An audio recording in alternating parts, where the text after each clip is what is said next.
My name is Gerard Sullivan, 32 years old, and I poured 15 years of my life into our family metal shop. 80-hour weeks were normal, my hands permanently calloused from building what I thought was my future. Then I found those transfer papers. My parents had secretly given everything to my brother. When Dad called panicking about losing our biggest client, I finally said what needed saying: let the air handle it. If you've ever felt the sting of family betrayal, let me know where you're watching from, and hit subscribe. My story might just help you find your own strength. Sullivan Metal Works wasn't just a business.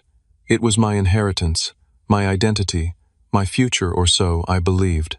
My grandfather started it in a tiny garage back in the 70s, specializing in custom metal fabrication. Some of my earliest memories are the smell of hot metal and the rhythmic ping of hammer on steel. While other kids played video games, I spent weekends at the shop starting from age 10, mesmerized by the transformation of cold, hard metal into beautiful, functional art. My father, Thomas, was a stern man who spoke more through his craft than with words. He stood 6 feet tall with forearms like tree trunks, developed through decades of metalwork. His hands told stories, each callus. Each scar represented lessons learned and mastery earned. Dad never gave compliments easily. A slight nod was his highest praise, but that nod meant everything to me. I worked tirelessly to earn those rare gestures of approval. Mom, Diane, was the business brain behind our operation. While Dad and I focused on the metalwork, she managed the finances, client relationships, and paperwork. Her office at the back of the shop was immaculate, a stark contrast to the organized chaos of the workshop.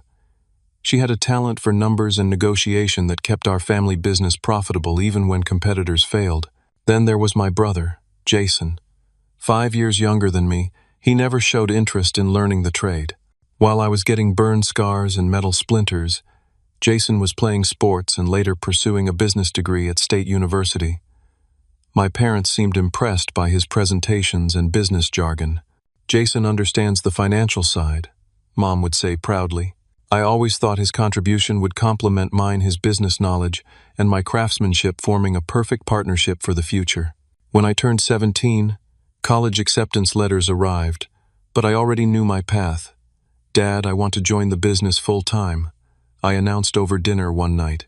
Mom looked concerned, but Dad's expression, a mixture of pride and relief, told me everything.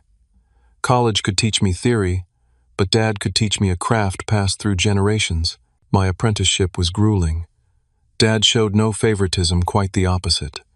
He was harder on me than any other worker, pushing me past breaking points, forcing perfection. If my son delivers subpar work, what message does that send? He'd growl when I complained.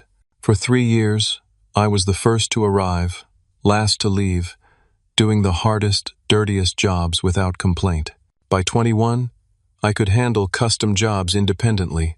By 25, I was bringing innovations to the table, introducing computer-aided design to streamline certain processes, researching new alloys, and suggesting more efficient workflow patterns. Dad initially resisted these changes with his typical, "we've always done it this way" stance, but the results spoke for themselves. Production time decreased, quality improved, and profits increased. The recession of 2008 hit our industry hard. Several competitors closed shop, unable to weather the economic storm. But Sullivan Metal Works survived largely because of our reputation for taking on the challenging custom jobs others couldn't handle. I developed techniques for working with difficult metals and complex specifications that put us in a niche market with less competition. "No one does titanium fabrication like Sullivan" became a common phrase among industrial clients. Our reputation for quality and precision opened doors to high-end contracts, aerospace components, medical equipment parts, and custom architectural elements for luxury buildings. Through those lean years, I often worked 16-hour days, 7 days a week. When we couldn't afford to keep all our staff, I learned to do their jobs too. Welder, designer, accountant, delivery driver, I wore every hat necessary. Dad's health began showing signs of strain, his hands developing an arthritic tremor that he tried to hide, but I noticed. Gradually, I took over the most physically demanding aspects of the business. "You have the touch, son," Dad said one evening as we locked up after a particularly grueling day. Your grandfather would be proud. It was the closest thing to outright praise I'd ever received from him, and it fueled me through countless exhausting days afterward. During those years, Jason would occasionally visit from college, then later from his apartment in the city, where he worked entry-level positions at various corporate offices. He'd walk through the shop in pressed slacks and button-down shirts, asking questions about profit margins and market expansion, while being careful not to get dirt on his polished shoes. You should see the case studies we're doing on family business succession, he mentioned during one holiday visit. There are smart ways to transition ownership while minimizing tax burden. That's good thinking, Mom replied, giving Dad a meaningful look. We should discuss that more. I thought nothing of it then. I was too busy mastering my craft, building our business, and planning improvements that would carry Sullivan Metalworks into the future. The shop floor was my domain, and I assumed the business would naturally become mine when the time was right. After all, I was the one who had dedicated my life to it, who knew every client, every machine, every technique that made our work special. Looking back now, I should have paid more attention to those conversations happening behind closed doors. But I trusted my family implicitly. That trust would prove to be my blind spot.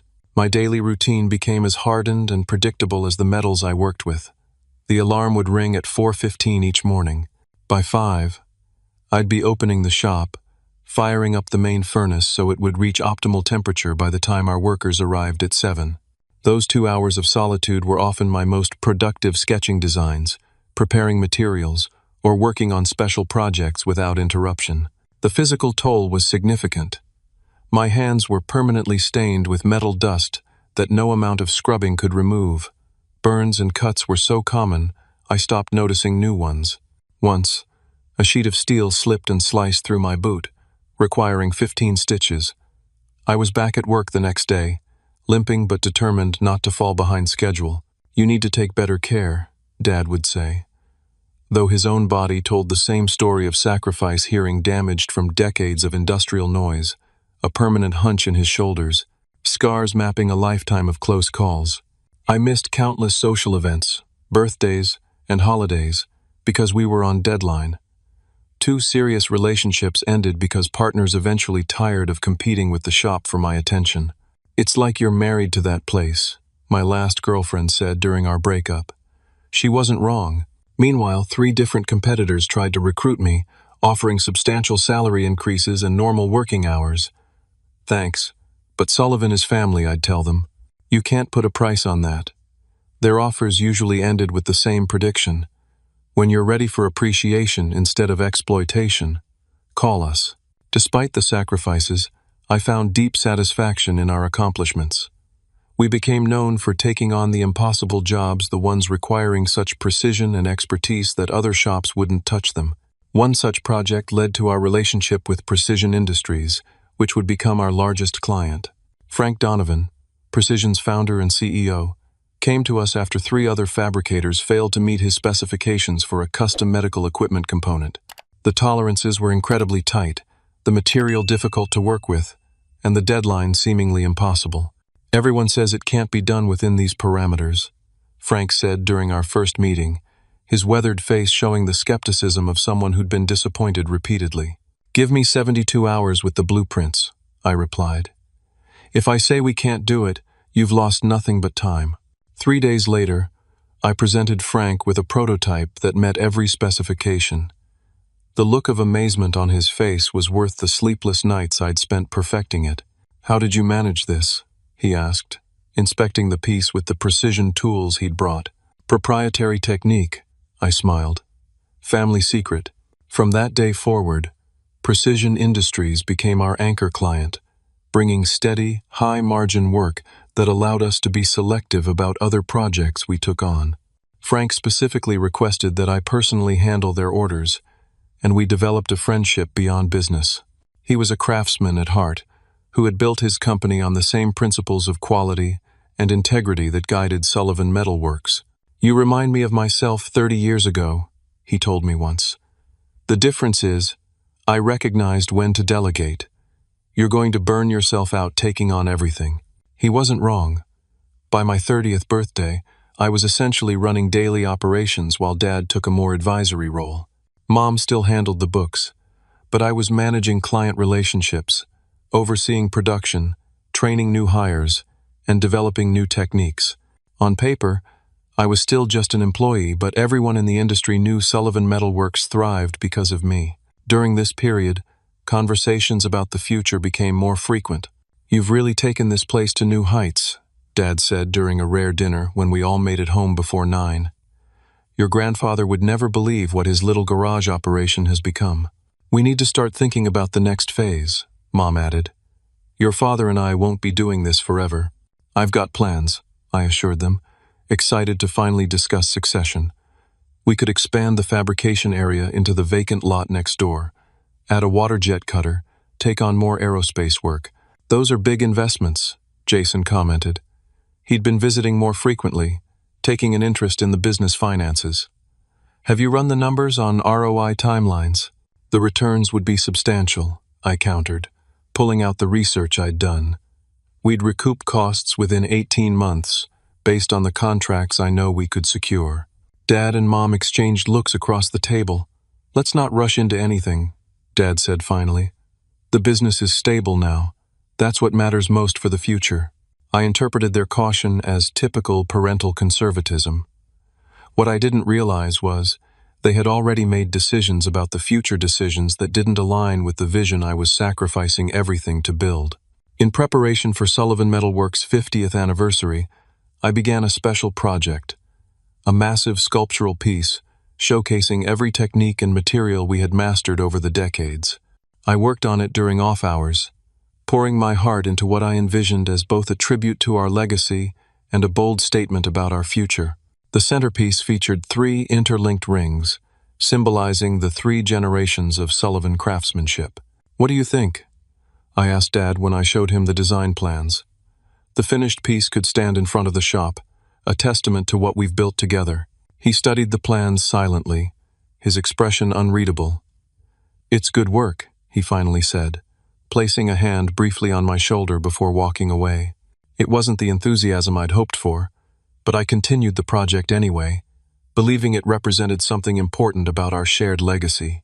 I couldn't have imagined then that there was already a fracture in that legacy, one that would soon break my heart and change everything I thought I knew about family, loyalty, and my place in the world I had helped build. It happened on an ordinary Tuesday in April. I was working late as usual, finishing a rush order for a repeat client. Mom and Dad had left hours earlier for what they described as a dinner with old friends. The shop was quiet except for the steady rhythm of my work and the occasional ping of cooling metal. Around 9:30, I heard voices near the office, unusual for that hour. Thinking someone might have broken in, I grabbed a steel rod and moved silently toward the sound. Through the partially open door, I saw my parents and Jason sitting around Mom's desk, papers spread everywhere. "We need to transition the remaining accounts under the new structure," Jason was saying, sounding authoritative in a way that struck me as odd. "Gerard doesn't need to know all the details yet," Mom replied. "It would just complicate things while we're trying to secure the retirement plan." "He's going to ask questions eventually," Dad said, his voice weary. "Especially when the accountant needs his signature on the year-end documents. By then, everything will be settled," Jason assured them. "Trust me, this is the cleanest way to handle it." I backed away quietly, confusion clouding my thoughts. What new structure? What were they planning that involved my signature but not my knowledge? For the first time in my life, I felt like an outsider in my own family business. The next day, I arrived earlier than usual. The conversation had left me restless, and I wanted answers. Mom's office was always locked, but I knew where the spare key was hidden for emergencies. I justified my actions as protecting my future, the future I'd been promised through years of implicit understanding. Inside her meticulously organized filing cabinet, I found a folder labeled Ownership Transition 2021. My hands shook as I opened it. The documents inside were dense with legal terminology, but certain phrases jumped out with devastating clarity. Transfer of controlling interest, new ownership structure, Jason Sullivan named as primary shareholder and CEO. The dates on the papers showed the transfer had been completed 2 years ago. For 2 years, I had been working for a business that no longer recognized my contribution or my rightful place. I was still sitting there, surrounded by the evidence of betrayal, when Mom arrived an hour later. "Gerard, what are you doing in my office?" The alarm in her voice quickly turned to resignation when she saw the open folder on her desk. "You weren't supposed to find out this way." How was I supposed to find out? My voice sounded strange even to my own ears. After another decade of 80-hour weeks? At your retirement party when Jason takes the podium as owner? Dad and Jason arrived, while Mom was still struggling to explain. They found us in a standoff across her desk, the documents between us like a declaration of war. "You should have talked to us first," Dad said, his tone making it clear I was the one who had done something wrong by discovering their secret. "Talk? Like you talked to me before giving away my birthright?" The anger was building now, pushing through the initial shock. 15 years, Dad. 15 years I've put into this place, turning down better offers, sacrificing everything while Jason was off getting his fancy degree and working elsewhere. "That's exactly why this makes sense," Mom interjected. "Jason has the business education to take Sullivan Metalworks forward. You're brilliant with the craft, Gerard. But the modern business world requires different skills. Skills that apparently include going behind your brother's back." I shot back. Jason stepped forward, his expression a mixture of guilt and defiance. "This isn't personal. It's business planning. Mom and Dad needed to secure their retirement, and this structure made the most financial sense for everyone. Everyone except me. You'll still have your job," Jason said in what I'm sure he thought was a reassuring tone. "Nothing changes day to day. You'll keep running the shop floor doing what you love, while you sit in an office, reaping the benefits of my work." The implications were becoming clearer by the second. "Have you been drawing a salary as owner all this time?" Their silence was confirmation enough. "So I've effectively been working for you? For free?" "We were going to discuss a proper compensation package," Mom said quickly, "once everything was settled. 2 years isn't enough time to settle things." The betrayal cut deeper with each revelation. What else don't I know? Has Jason been making business decisions without telling me too? Another silence. Another confirmation. "We turned down the Westlake contract because Jason thought the margins were too thin," Dad finally admitted. "And the expansion you proposed last year was rejected because the new owner didn't approve," I finished, the pieces falling into place. "Even though I'm the one who brought in the clients that kept this place afloat. Even though I'm the one who modernized our techniques when you were ready to be left behind by the industry." "You're being emotional," Jason said dismissively. "This is why business decisions shouldn't be made based on sentiment." I looked at each of their faces, the people I trusted most in the world. Dad couldn't meet my eyes. Mom looked torn between guilt and defensiveness. Jason had the audacity to look annoyed, as if my reaction was an inconvenience to his plans. "I need some air," I said, walking out before I said something unforgivable. That night, I didn't sleep. The shock manifested physically. My stomach churned, my head pounded, and my hands, those hands that had built so much value for a business that wasn't mine, trembled with suppressed rage. 15 years of my life had been based on a lie. The future I thought I was building had been signed away without my knowledge or consent. What hurt most wasn't just the betrayal, but the realization that my family didn't value my contribution. All those sacrifices, all that dedication, meant nothing compared to Jason's business degree and financial models. In their eyes, I was just labor, skilled labor perhaps, but not leadership material. By morning, something had hardened inside me. The pain was still there, but now it was encased in resolve. For the first time, I began to consider a future beyond Sullivan Metal Works, a future where my worth wasn't determined by people who had proven they couldn't be trusted to recognize it. The week following my discovery was the longest of my life. I continued showing up at the shop, mechanically going through motions that had once given me purpose and pride. Now each action felt like a betrayal of myself. Every piece I crafted added value to a business that had discarded my future. My family tried different approaches to manage the fallout. Dad acted as though nothing had changed, giving orders and discussing projects like any normal day. Mom made awkward attempts at reconciliation, bringing my favorite lunch to the shop and trying to engage me in conversations about moving forward together. Jason alternated between avoiding me entirely and making condescending remarks about bringing me up to speed on the business realities. None of them seemed to grasp the fundamental breach that had occurred. This wasn't just about ownership structure or titles. It was about 15 years of implied promises. It was about family loyalty and basic respect. I focused my remaining time on completing projects for clients who had trusted me personally with their work. Frank from Precision Industries had 3 specialized components waiting, and I refused to leave those obligations unfulfilled. "You seem different," Frank commented when he came to inspect the finished pieces. "Everything all right at Sullivan?" "Just some family business being worked out," I replied noncommittally. He gave me a searching look. "Family businesses can be complicated. If you ever need to talk, I've navigated those waters myself." I nodded gratefully, but said nothing more. I wasn't ready to discuss my plans with anyone, partly because I was still forming them myself. During lunch breaks, I began researching available workshop spaces for rent in the area. In the evenings, I cataloged my personal tools, the specialized implements I'd acquired over the years that belonged to me, not Sullivan Metalworks. I updated my resume for the first time since high school and reached out to former colleagues who had started their own ventures. On Friday morning, exactly 10 days after discovering the truth, I arrived at the shop earlier than usual.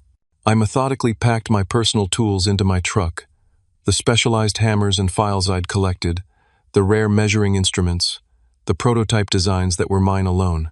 I left everything that rightfully belonged to the business, even items I had paid for myself but that had become integrated into the shop's workflow.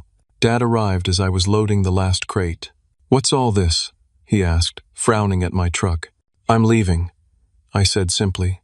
His expression shifted from confusion to anger. "You can't just walk out.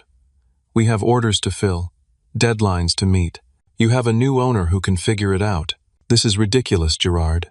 You're throwing a tantrum because your brother has a title? Nothing has changed about your role here." "Everything has changed, Dad. I'm not going to keep building value in a business that was taken from me." "Nothing was taken from you." His voice rose. "This was always our business to decide what to do with." That statement crystallized everything. In his mind, my 15 years of sweat equity meant nothing. I had never been a partner in his eyes, just an employee who happened to be his son. "You're right," I said quietly. "It was your decision, and now I'm making mine." Mom arrived during our confrontation, quickly grasping what was happening. "Gerard, please, let's discuss this rationally," she pleaded. "We can work out a new arrangement, maybe a profit-sharing plan, or—" "Too late for that," I interrupted. "You had years to discuss this rationally with me. You chose secrecy instead." Jason showed up last, immediately taking a combative stance. "You're just being emotional. Where do you think you'll go? No one in this town will hire you if you walk out on family." "I don't need anyone to hire me." The plan that had been forming in my mind suddenly solidified. "I've got 15 years of experience and a reputation of my own." "You signed a non-compete when you started full-time," Jason reminded me smugly. "Or did you forget that detail?" "I signed it with Sullivan Metalworks when Dad owned it," I countered. "The business transferred ownership. Check with your lawyers whether that contract transferred too." The uncertainty that flashed across his face told me he hadn't considered this angle. "This is your legacy too." Dad tried one last approach. "Your grandfather started this business. Are you really willing to turn your back on that?" "You turned your back on it first," I replied, "when you decided craft and dedication were worth less than a business degree." I closed my truck door and started the engine. I'll collect my final paycheck by mail. Driving away from Sullivan Metalworks that morning was the hardest and most liberating moment of my life. 15 years of certainty vanished, replaced by a terrifying yet exhilarating blank slate. My friend Sarah had offered her spare bedroom when I called the night before. "Stay as long as you need," she said when I arrived with my meager personal belongings. "I always thought you were wasting your talent at your family's place anyway." The first few days of unemployment were strange. My body, conditioned to punishing physical work, felt restless with sudden inactivity. My mind, accustomed to constant problem-solving and creative challenges, turned inward, questioning every assumption I'd made about my life and future. Was I overreacting? Had I just destroyed my career out of pride? These doubts crept in during quiet moments, but each time I remembered the fundamental truth: I hadn't been valued. No matter what happened next, I couldn't go back to working under that knowledge. By the following Monday, I had begun to sketch plans for a small, independent operation. Nothing ambitious at first, just enough space and equipment to take on specialized projects. I would need to start small, build slowly, and live frugally until I established myself. For the first time in my adult life, I felt the terror and thrill of true independence. No family name to rely on, no established business infrastructure, no guaranteed paycheck, but also no ceiling on what I could create or how far I could go. The future I'd lost was replaced by one entirely of my own making. Sullivan Metalworks operated like a finely tuned machine, but it was a machine I had calibrated, maintained, and understood in ways no one else did. There were specialized jigs I'd created for particular projects, custom tool modifications, and techniques I'd developed through years of experimentation. None of these were documented in any manual. They lived in my hands and mind. The most complex project in progress when I left was for Precision Industries, a set of titanium components for a new medical device they were developing. The specifications required tolerances of less than 1/1000th of an inch, and the material needed specialized treatment to maintain its properties through the fabrication process.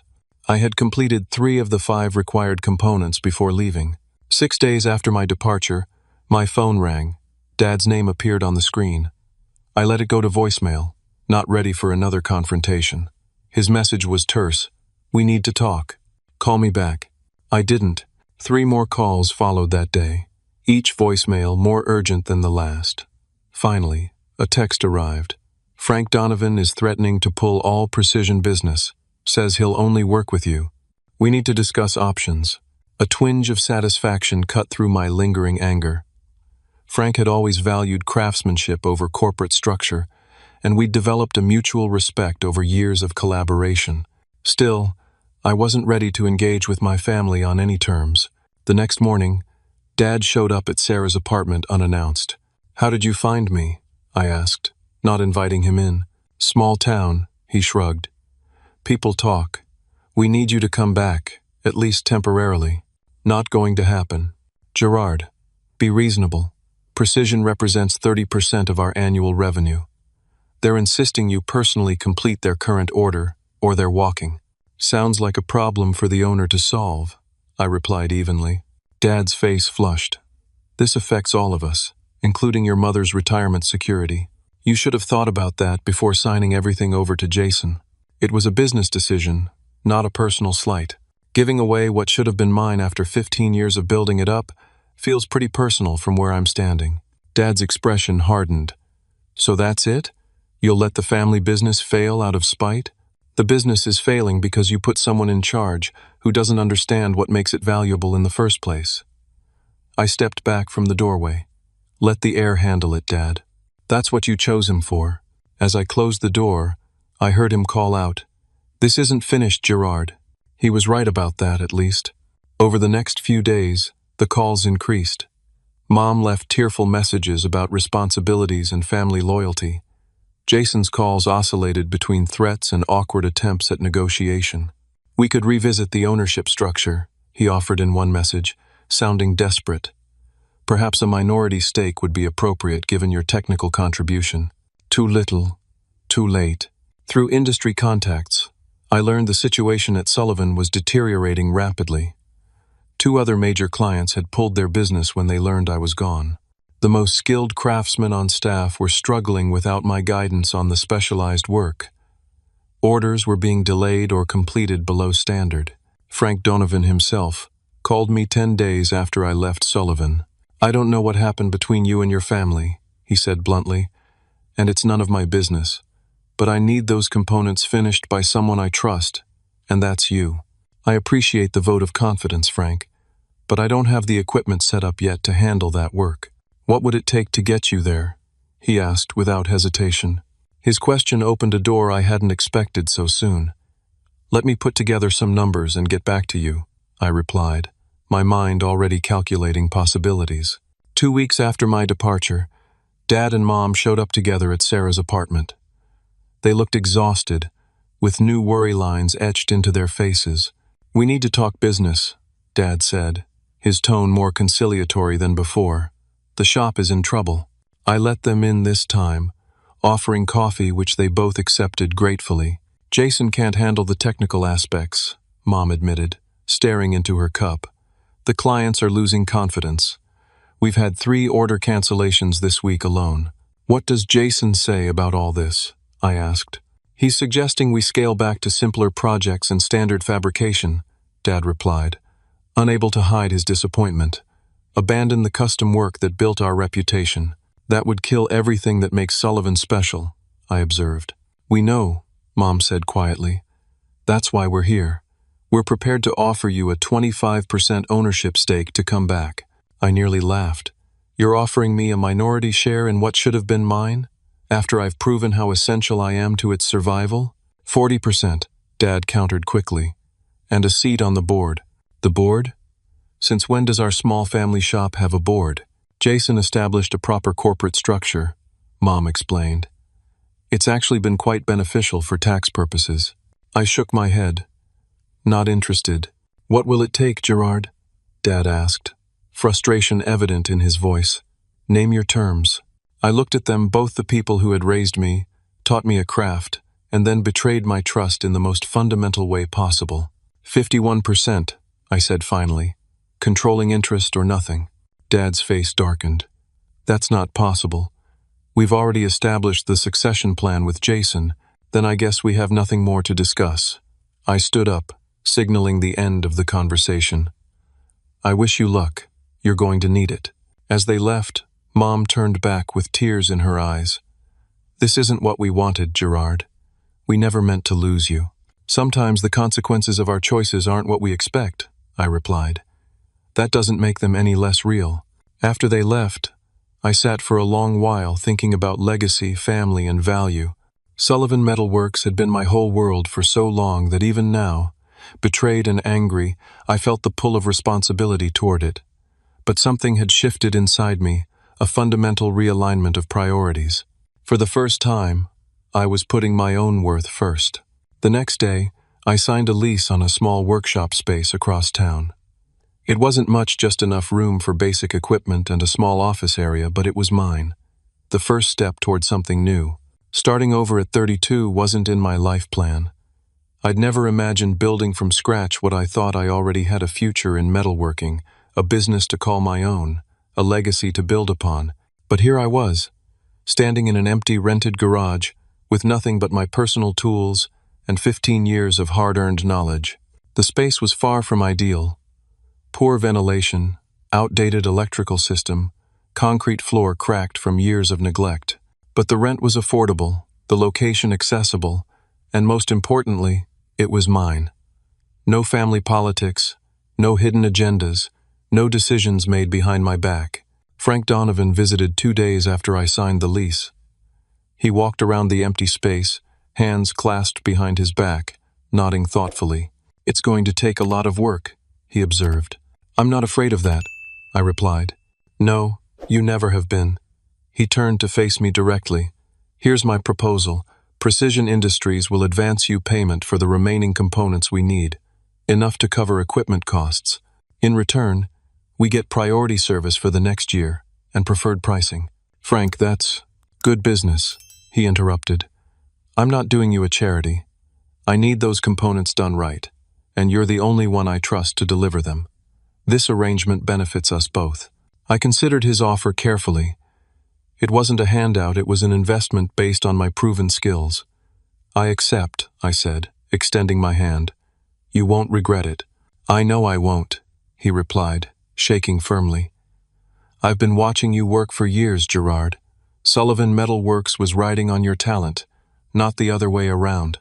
With Frank's advance, I purchased essential equipment, a used foundry furnace, a decent metal lathe, basic cutting and welding tools. Nothing fancy, but enough to start producing high-quality custom work. I worked 18-hour days setting up the shop, figuring out workflows designed for one person instead of a team, and completing Frank's components in the evenings. When I delivered the finished pieces to Precision Industries, Frank inspected them with his usual meticulous attention to detail. "Perfect," he pronounced after thorough measurements. "Even better than the first batch. I took some extra time with the finish," I explained. "New equipment gave me a chance to refine the process." "What are you calling this operation of yours?" he asked. I hadn't given it much thought, focused as I was on the practical aspects of getting established. "I haven't decided yet." "You should. Word's getting around about you going independent. People are asking who to call, where to find you." That conversation led to my first official business decision, naming my new venture Forged Integrity Metalworks.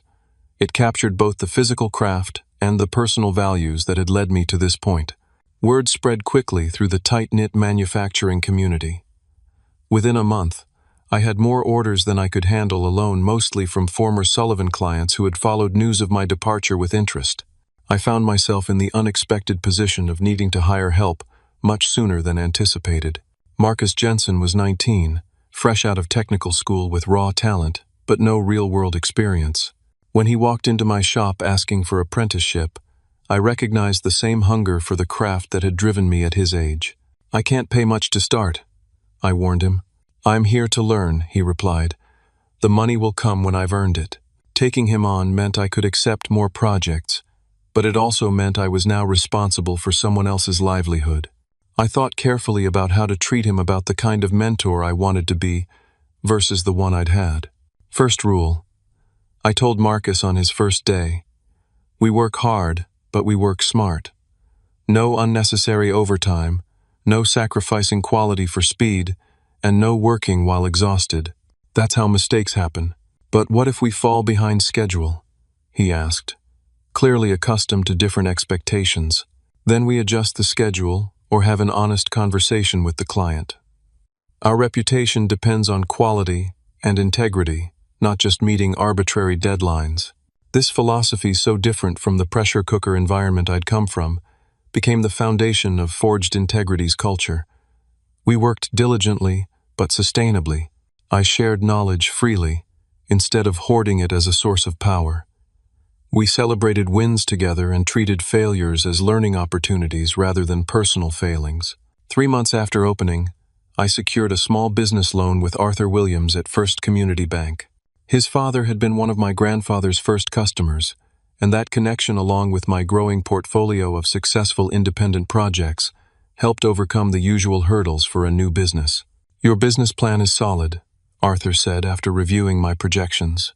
"But what really sells me is your reputation. Everyone in town knows you were the real talent behind Sullivan's success in recent years." The loan allowed me to move from the garage to a proper commercial space, a former auto body shop with good bones and ample room for expansion. With help from Marcus and several weekend volunteers, former colleagues who supported my new venture, we transformed it into a functional metalworking shop with designated areas for different processes, proper ventilation, and even a small client meeting space. Denise Foster, the real estate agent who helped me find the property, became another unexpected ally. "My husband had Sullivan do some custom work for his construction business last year," she explained. "He said the quality dropped dramatically after you left. He'll be calling you for the next project." 6 months into my new venture, I encountered Jason at our main supplier's warehouse. I was placing a substantial order of specialty metals when he walked in. The moment of recognition was awkward for us, both me now representing a competing business, him clearly struggling with Sullivan's reduced circumstances. His appearance told the story his pride would never admit. The polished businessman look had faded, replaced by the haggard expression of someone drowning in problems he didn't understand how to solve. His formerly immaculate clothes were wrinkled, and dark circles shadowed his eyes. "Gerard," he acknowledged stiffly. "Jason," I returned with a nod. "I see you're doing well," he said, gesturing to my large order. "Can't complain. How are things at Sullivan?" A flash of anger crossed his face. "We're making necessary adjustments to market realities." Translation: the business was failing. "If you need any technical advice, my door is open," I offered. Not from malice, but from genuine concern for the legacy my grandfather had built. "We're handling it," he snapped before walking away. Later that week, Victor Ramirez, my main supplier, confirmed what Jason wouldn't admit. Sullivan's credit is on watch status, he confided. They've missed 2 payment deadlines and scaled back orders by 60%. Word is they're trying to sell the building. The news should have felt like vindication, but instead, it left me with a complicated sadness. Sullivan Metalworks represented 3 generations of craftsmanship and dedication. Watching it decline wasn't the victory I might have imagined during those first angry days after discovering the betrayal. That evening, I sat in my new office, looking at an old photograph of my grandfather standing proudly in front of the original Sullivan shop. He'd built something meaningful from nothing but skill and determination, exactly what I was now trying to do myself. The path had changed, but the legacy of craftsmanship continued through my hands rather than through the family business. For the first time since striking out on my own, I felt a sense of peace about my decision. I wasn't just running away from betrayal. I was running towards something better, something built on a foundation of respect, integrity, and genuine value. My worth wasn't determined by my family's recognition, but by the quality of my work and the strength of my character. As Forged Integrity Metalworks grew, so did my confidence in this new path. The betrayal that had seemed like an ending had actually been the beginning of something I never knew. I needed the chance to define success on my own terms. 1 year after walking away from Sullivan Metalworks, Forged Integrity had grown from a one-man operation in a rented garage to a thriving business with 5 employees, a solid client base, and a reputation for exceptional quality. The journey hadn't been easy. There were sleepless nights worrying about making payroll, technical challenges with limited equipment, and the emotional weight of family estrangement. Healing from family betrayal proved more difficult than building a business. The anger that initially fueled my departure gradually transformed into a dull ache of disappointment and loss. I missed the easy camaraderie I once shared with Dad over a challenging project. I missed Mom's proud smile when clients praised our work. I even missed arguing with Jason about business decisions, back when I thought we were on the same team. Through it all, I learned to separate my self-worth from others' validation. Each satisfied client, each perfectly executed project, each employee who thrived under my mentorship reinforced what I now knew with certainty. My value wasn't defined by my family's recognition. Marcus, once a raw apprentice, had developed into a skilled craftsman with innovative ideas of his own. "You've taught me more in 1 year than 4 years of technical school," he told me one day as we completed a particularly challenging project. Not just about metalwork, but about doing business with integrity. His words meant more than he could know. Breaking the cycle of exploitation disguised as tough love had become as important to me as creating quality metalwork. On a quiet Tuesday afternoon, almost exactly 13 months after I left Sullivan, my father appeared at the front desk of Forged Integrity. Amanda, our office manager, buzzed me on the intercom. "Your father is here to see you," she said cautiously, aware of our complicated history. I took a deep breath before responding, "Send him back." Dad looked older than when I'd last seen him, more gray in his hair, deeper lines around his eyes. He stood awkwardly in my office doorway, taking in the space I'd created without him. "Nice setup you have here," he offered finally. "Thanks. What brings you by, Dad?" He shifted uncomfortably. "Sullivan Metalworks is closing. We're selling the building next month." Though I'd heard rumors, the confirmation hit harder than expected. "I'm sorry to hear that. Are you?" His tone wasn't accusatory, just tired. "Of course I am. It's Grandpa's legacy. It's where I learned everything." He nodded slowly. "That's part of why I'm here. I wanted you to hear it from me, not through the grapevine." I gestured to the chair across from my desk. "Sit down.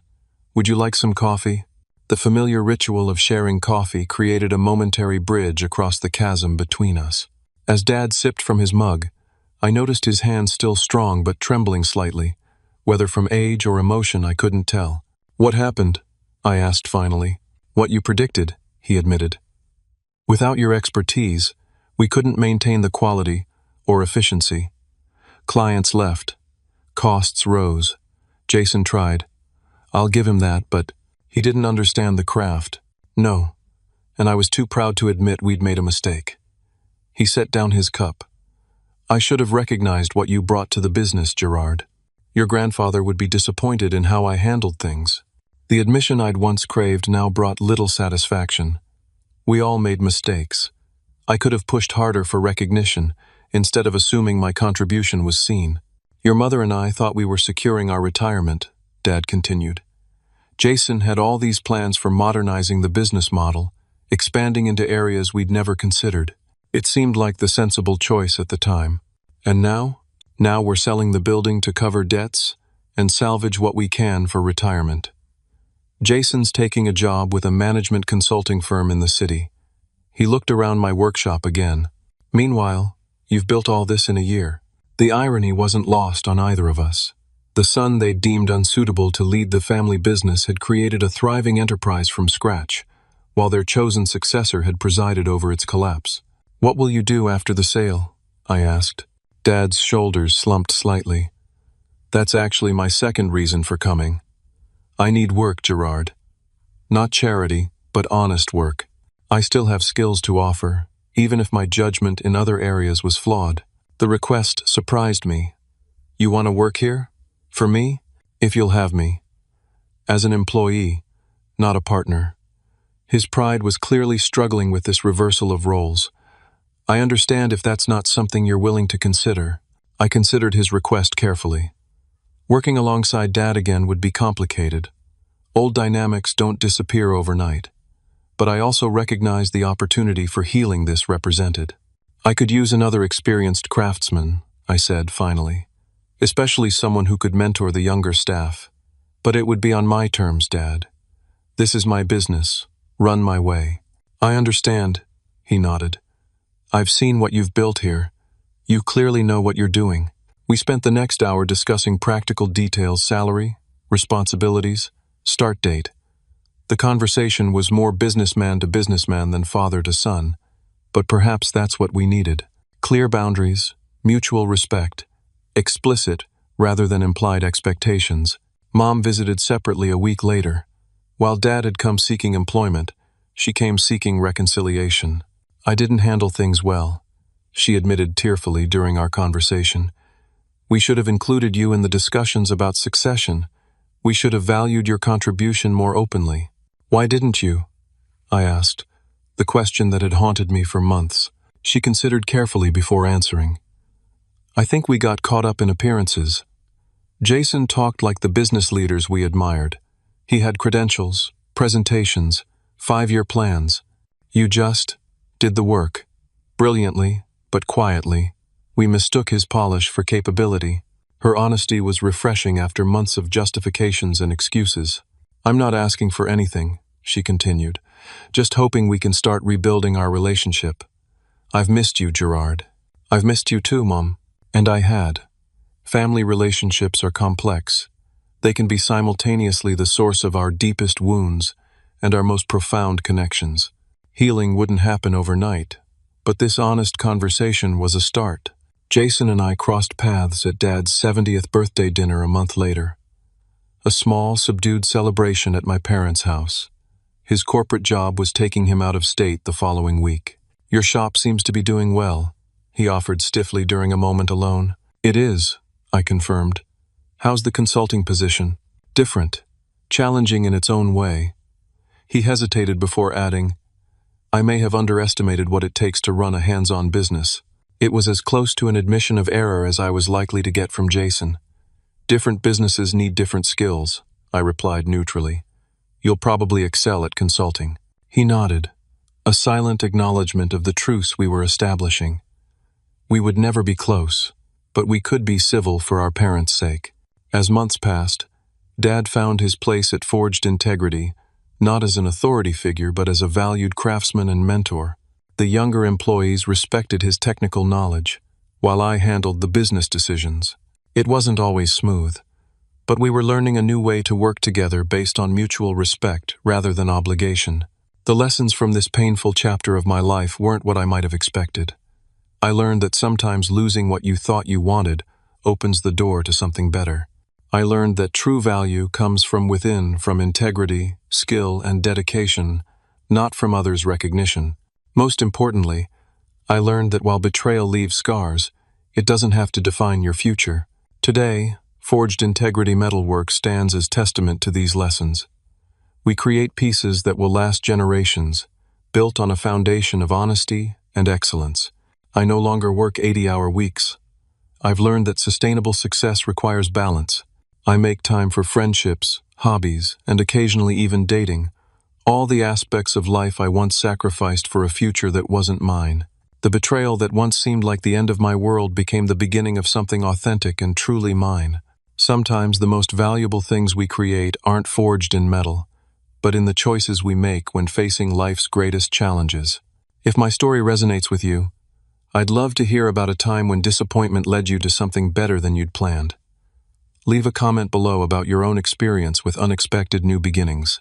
And if you found value in my journey, please like, subscribe, and share this video with someone who might need encouragement to trust their worth even when others don't recognize it.